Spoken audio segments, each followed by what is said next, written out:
ओम महर्षि 41वें सूत्र में सभी समाधि के लक्षण बताते हैं। 42वें सूत्र में महर्षि सवितर्क भेद के स्वरूप का वर्णन करते हैं। सूत्र है तत्र शब्दार्थ ज्ञान विकल्प ही संकीर्णा सवितर्का समापत्ति ही। यह एक चतुष्पदात्मक सूत्र है। पहला पद है तत्र, दूसरा पद शब्दार्थ ज्ञान विकल्प ही, तीसरा पद संकीर्णा और चौथा पद है सवितर्का। सूत्रार्थ है उन पूर्व सूत्र लक्षित समापत्तियों में शब्द अर्थ और ज्ञान के भेदों से मिश्रित समापत्ति सवितर्का समापत्ति कहलाती है।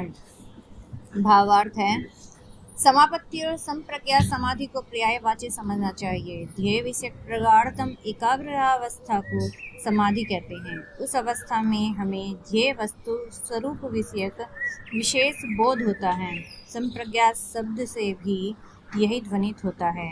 इस सूत्र में संप्रज्ञा समाधि को निम्नतम अवस्था का वर्णन किया गया है और उसे सवितर्का समापत्ति नाम दिया गया है। इस अवस्था में ध्येय पदार्थ तदर्थ प्रयुज्यमान शब्द और तद विषयक ज्ञान से मिश्रित भासता है।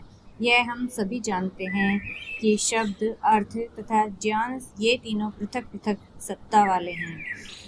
अब तीनों को समझते हैं कैसे। पहला है शब्द, जो जिह्वा के द्वारा उच्चारित होता है तथा कानों के द्वारा ग्रहण किया जाता है वह शब्द कहलाता है। यथा गाय, यह एक शब्द है।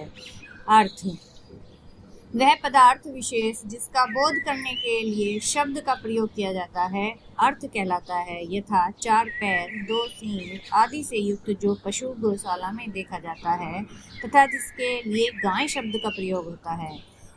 ज्ञान, शब्द को सुनने के बाद मन में जागृत होने वाला अर्थ स्वरूप विषयक आभास ज्ञान कहलाता है।